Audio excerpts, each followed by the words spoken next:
To big TV నేను రేఖ. Big TV digital exclusive గా AP వర్ష సూచన అయితే చేసింది వాతావరణ శాఖ. మత్స్యకారులు ఎవరు కూడా వేటకు వెళ్లొద్దంటూ హెచ్చరికలు జారీ చేసింది. సో దీనికి సంబంధించిన బ్రేకింగ్ న్యూస్ ను మనము ఈ రోజు బిగ్ టీవీ డిజిటల్ ఎక్స్క్లూజివ్ గా చూద్దాం. సో ఇక ఈశాన్య ఋతుపవనాలకు సంబంధించిన డీటెయిల్స్ వాతావరణ శాఖ అయితే రిలీజ్ చేసింది. నైరుతి బంగాళాఖాతంలో అల్పపీడనం ఏర్పడినట్టుగా చెబుతున్నారు. శ్రీలంక సమీపంలో నైరుతి దిశగా కదులుతూ కూడా తీరాన్ని తాకింది అల్పపీడనం.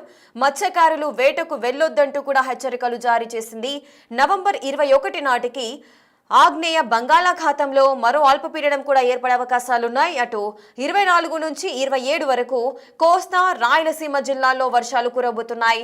సముద్ర మట్టానికి 5.8 కిలోమీటర్ల ఎత్తులో కదులుతున్నట్టుగా గుర్తించారు ఈ అల్పపీడనం.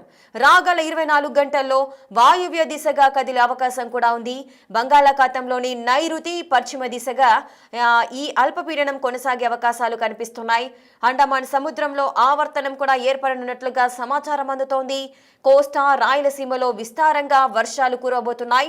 గంటకు 40 నుంచి 50 కిలోమీటర్ల వేగంతో ఈదురుగాలులు వీచే అవకాశాలున్నాయి. మంగళవారం వరకు తీవ్ర ప్రభావం చూపే అవకాశం ఉంది. అలాగే మత్స్యకారులు వేటకు వెళ్లొద్దంటూ కూడా హెచ్చరికలు జారీ చేసింది వాతావరణ శాఖ. ఏపీకి భారీ వర్ష సూచన చేసింది వాతావరణ శాఖ. మత్స్యకారులు ఎవరు కూడా వేటకు వెళ్లొద్దంటూ కూడా హెచ్చరికలు జారీ చేసింది. 24 నుంచి 27 వరకు కోస్తా రాయలసీమ జిల్లాలో వర్షాలు కురవబోతున్నాయి. ప్రజలంతా కూడా అప్రమత్తంగా ఉండాలంటూ కూడా హెచ్చరికలు జారీ చేసింది. రానున్న రోజుల్లో భారీ వర్షాలు కురిసే అవకాశం ఉన్నందున మత్స్యకారులు కూడా వేటకు వెళ్లొద్దంటూ కూడా హెచ్చరికలు జారీ చేసిన సందర్భాలున్నాయి. అటు నైరుతి బంగాళాఖాతంలో అల్పపీడనం ఏర్పడింది. ఈ అల్పపీడనం కూడా తీవ్ర అల్పపీడనంగా మారే అవకాశం బలపడి విస్తారంగా వర్షాలు కురవబోతున్నాయి. అటు శ్రీలంక సమీపంలో కూడా నైరుతి దిశగా ఏర్పడింది ఈ అల్పపీడనం. 24 నుంచి 27 వరకు కోస్తా రాయలసీమ జిల్లాలో వర్షాలు కురవబోతున్నాయి. సముద్ర మట్టానికి 5.8 కిలోమీటర్ల ఎత్తులో ఈ అల్పపీడనం కదులుతున్నట్లుగా గుర్తించారు. ఇక రాగల 24 గంటల్లో వాయువ్య దిశగా ఈ అల్పపీడనం కదిలే అవకాశాలున్నాయి. బంగాళాఖాతంలోని నైరుతి పశ్చిమ దిశగా కదులుతోంది. అండమాన్ సముద్రంలో ఆవర్తనం కూడా ఏర్పడబోతోంది. కోస్తా రాయలసీమలో విస్తారంగా వర్షాలు కురిసే అవకాశాలున్నాయి. ఇక ఈ భారీ వర్షాల నేపథ్యంలో గంటకు 40 నుంచి 50 కిలోమీటర్ల వేగంతో ఈదురుగాలులు వీచే అవకాశాలున్నాయి. ప్రజలంతా కూడా అప్రమత్తంగా ఉండాలంటూ కూడా వాతావరణ శాఖ హెచ్చరికలు జారీ చేస్తోంది. మంగళవారం వరకు తీవ్ర ప్రభావం చూపే అవకాశం ఉంది అంటున్నారు. మత్స్యకారులు వేటకు వెళ్లొద్దంటూ కూడా హెచ్చరికలు జారీ చేస్తున్నారు. మరి ఏపీలో ప్రజలంతా కూడా అప్రమత్తంగా ఉండాలి. ఈ భారీ వర్షాల నేపథ్యంలో మత్స్యకారులు ఎవరు కూడా చేపల వేటకు వెళ్లొద్దంటూ కూడా హెచ్చరికలు జారీ చేసింది వాతావరణ శాఖ. అటు నైరుతి బంగాళాఖాతంలో అల్పపీడనం ప్రభావంతో రాగల 24 గంటల్లో 30 నుంచి 40 నుంచి 50 కిలోమీటర్ల వేగంతో ఈదురుగాలులు వీచే అవకాశాలున్నాయి. ప్రజలంతా కూడా అప్రమత్తంగా ఉండాలి. అత్యవసరమైతే తప్పించి బయటకు రావద్దు అంటూ కూడా హెచ్చరికలు జారీ చేస్తున్నారు. ఏపీకి సంబంధించిన వెదర్ రిపోర్ట్ మా ప్రతినిధి గౌతమి అందిస్తారు. ఆ రిపోర్ట్ను ఒకసారి చూద్దాం.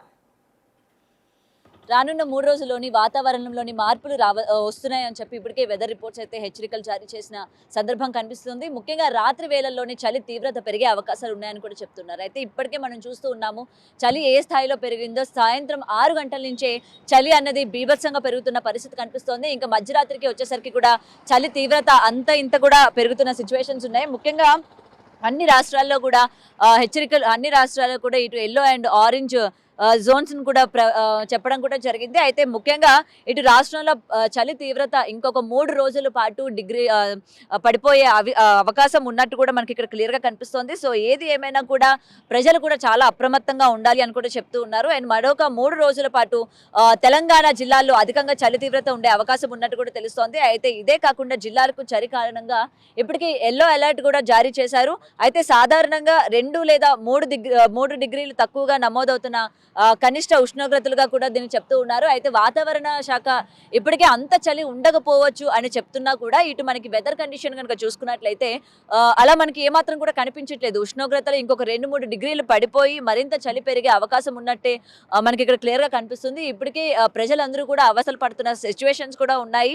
అండ్ 6 దాటిన తర్వాతే ఇళ్లలో నుంచి బయటికి కూడా రాని పరిస్థితులు కూడా కనిపిస్తున్నాయి. అయితే చలితో పాటు ఇటు దట్టంగా పొగమంచు కూడా కమ్ముకునే అవకాశం ఉన్నట్టు కూడా తెలుస్తుంది. అయితే రాత్రి వేళల్లోని పొగమంచు ఎక్కువగా ఉంటుంది. అండ్ తెల్లవారుజాము వరకు కూడా అంటే మనకి 7-8 అయినా కూడా పొగమంచు వెళ్ళని సిచ్యువేషన్ కూడా కనిపిస్తూ ఉంటది. ఎందుకంటే ఈ 3 రోజుల పాటు సో వాహనాలు నడిపే వాళ్ళు, ముఖ్యంగా స్కూల్స్‌కి వెళ్ళే వాళ్ళు, ట్రావెలింగ్ చేసే వాళ్ళు కూడా చాలా జాగ్రత్తలు తీసుకోవాల్సిందిగా కూడా ఇప్పటికే వాతావరణ శాఖ కావచ్చు, లేకపోతే డిపార్ట్మెంట్ కూడా హెచ్చరికలు జారీ చేస్తూ ఉంది.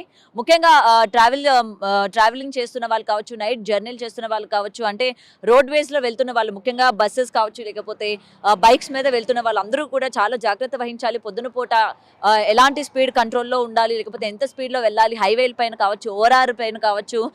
ఎందుకంటే పొద్దున్న 7-8 వరకు కూడా పొగమంచు కమ్మే అవకాశాలు ఉంటాయి కాబట్టి చాలా జాగ్రత్తగా నడపవలసిందిగా కూడా చెప్తూ ఉన్నారు. అయితే ప్రస్తుతం ఉత్తర తెలంగాణ జిల్లాల్లో 10-12 మధ్య నమోదవుతున్న కనిష్ట ఉష్ణోగ్రతలుగా కూడా తెలుస్తోంది. అయితే మిగిలిన జిల్లాల్లో దాదాపు 14-18 మధ్య కనిష్ట ఉష్ణోగ్రతలు కూడా ఉన్నాయి. అయితే ఇక్కడ హైదరాబాద్ నగర శివారులో, ముఖ్యంగా ఇటు పటాన్ చెరు, రాజేంద్ర నగర్ అండ్ సిటీ చివరిలో ఉన్న ప్రాంతాల్లోనే చలి తీవ్రత ఎక్కువగా ఉండే అవకాశాలు ఉన్నట్టు కూడా తెలుస్తున్నాయి. అయితే ప్రెసెంట్ ఇక్కడ మనం చూసుకుంటే ఇటు తెల్లాపూరు, లేకపోతే పటాన్ చెరువు అండ్ ఈ జిల్లాల్లో ముఖ్యంగా ఇటు చెట్లు ఎక్కువగా ఉండడం, లేకపోతే చెరువులు కూడా ఎక్కువగా ఉండడం కూడా దీనికి కారణం అని చెప్పొచ్చు ప్రధానంగా. ఎందుకంటే రహదారుల్లోని కనీసం నిల్చోలేని సిచ్యువేషన్స్ కూడా ఇక్కడ మనం చూస్తూ ఉన్నాము.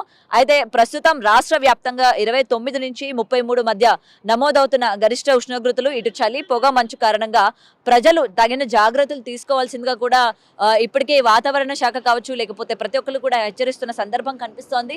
ముఖ్యంగా ఈ వాతావరణంలో మార్పులు రావడం వల్ల ఇటు చిన్న పిల్లలకి కావచ్చు, నెలల పిల్లలు, సంవత్సరం పిల్లలు, అలాగే స్కూల్కి వెళ్ళే పిల్లలు, పెద్దవాళ్ళకి కూడా ఆరోగ్య సమస్యలు కూడా వస్తున్న పరిస్థితి కనిపిస్తుంది. అంటే చలి జ్వరం, లేకపోతే జలుబు, ఇలాంటి కారణాల వల్ల హాస్పిటల్స్లో కూడా క్యూలు కడుతున్న సిచ్యువేషన్స్ మనం చూస్తున్నాం. ముఖ్యంగా చిన్నపిల్లలు ఎక్కువ శాతం ఈ చలికి, ఈ పొగ మంచుకి అంటే రొంప, లేకపోతే తుమ్ములు, లేకపోతే జలుబు ఇలాంటి దానికి గురవుతున్న పరిస్థితులు కనిపిస్తున్నాయి. కాబట్టి చిన్నపిల్లలకి సంబంధించి కూడా ఇటు పేరెంట్స్ కావచ్చు, అందరూ కూడా తగిన జాగ్రత్తలు తీసుకోవాలి. ఇంట్లోని హోమ్ రెమెడీస్ ఏవైతే ఉంటాయో అవి ఖచ్చితంగా పాటించాల్సి వస్తుంది. అండ్ 6 తర్వాత పిల్లల్ని బయటికి తిప్పడం కానీ, లేకపోతే పెద్దలు కూడా బయటికి రావడం కూడా తగ్గించాల్సిందిగా కూడా చెప్తూ ఉన్నారు. ఎందుకంటే క్లైమేట్లోని వస్తున్న మార్పులు కావచ్చు, ఇటు మొత్తం ప్రజలందరూ కూడా ఒక్కసారిగా ఈ క్లైమేట్ని తట్టుకోలేకపోవడం కూడా దీనికి ఒక ప్రధానమైన కారణం అని కూడా చెప్పొచ్చు. సో ఏది ఏమైనా కూడా ఈ 3 రోజులు చిన్న పెద్ద తేడా లేకుండా అందరూ కూడా తగిన జాగ్రత్తలు తీసుకోవాలి.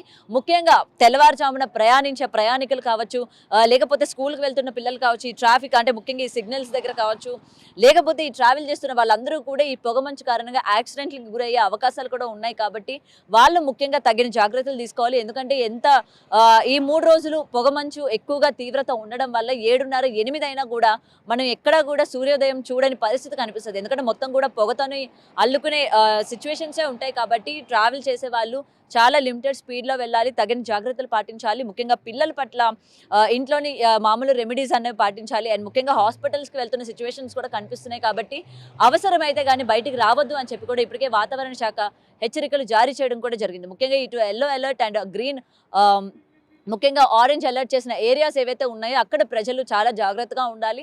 అండ్ హాస్పిటల్స్ కూడా వెళ్తూ ఉండాలి. ఎందుకంటే ఒక్కసారిగా వాతావరణంలో వచ్చిన మార్పుల వల్ల మనకి రకరకాల వ్యాధులు కూడా వచ్చే అవకాశాలు ఉన్నాయి. అంటే జ్వరం, జలుబు, లేకపోతే రొంప ఇలాంటివన్నీ కూడా వచ్చే అవకాశాలు ఉన్నాయి. కాబట్టి ముందుగానే తగిన జాగ్రత్తలు తీసుకోవాల్సిందిగా కూడా హెచ్చరికలు జారీ చేసినట్టు కూడా తెలుస్తోంది.